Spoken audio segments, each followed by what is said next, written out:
রাজধানীর ধানমন্ডি ৩২ নম্বরে বঙ্গবন্ধু শেখ মুজিবুর রহমানের বাড়িতে ব্যাপক ভাঙচুর চালানোর পর আগুন ধরিয়ে দেওয়া হয়। একই সঙ্গে বাড়ির সামনে অবস্থান নিয়ে বিভিন্ন স্লোগান দেন বিক্ষুব্ধ ছাত্র জনতা। বুধবার রাতে অনলাইনে ক্ষমতাচ্যুত শেখ হাসিনার ভাষণকে কেন্দ্র করে এই অগ্নিসংযোগ ও ভাঙচুরের ঘটনা ঘটে। আন্তর্জাতিক বিভিন্ন গণমাধ্যমেও এ খবর প্রকাশ করা হয়।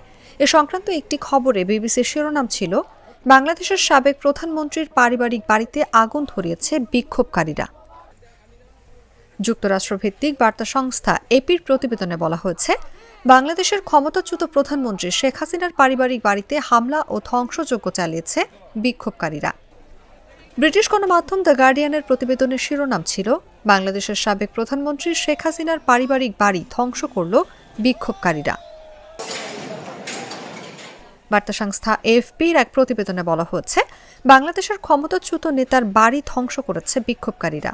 সিএনএনের সংবাদের শিরোনাম ছিল, বাংলাদেশের নির্বাসিত সাবেক নেতা শেখ হাসিনার পারিবারিক বাড়ি ধ্বংস করেছে বিক্ষোভকারীরা।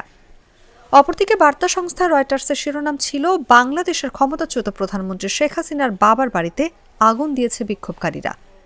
বুধবার সন্ধ্যার পর থেকেই ধানমন্ডি ৩২ নম্বরে বঙ্গবন্ধুর বাসার সামনে এসে জড়ো হতে শুরু করেন ছাত্র জনতা।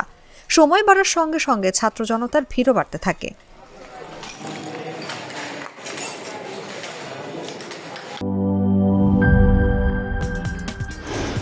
কি boss, vital match, tough opponent, tension? Come on bro, অপোনেন্টকে নিয়ে ভাবার সময় আছে। আসল অলরাউন্ডারের কাজই তো হলো যে কোনো টাফ সিচুয়েশনে টিমকে অলরাউন্ড প্রোটেকশন দেওয়া। জাস্ট লাইক মাই টাইলক্স, যার অ্যান্টিব্যাকটেরিয়াল এজেন্ট টয়লেটের কোনায় কোনায় পৌঁছে ৯৯% জীবাণু ধ্বংস করে, টয়লেটের কঠিন দাগ ও দুর্গন্ধ দূর করে টয়লেটকে রাখে ক্লিন আর সুবাসিত। টাইলক্স টয়লেট ক্লিনার, ক্লিন মানেই টাইলক্স।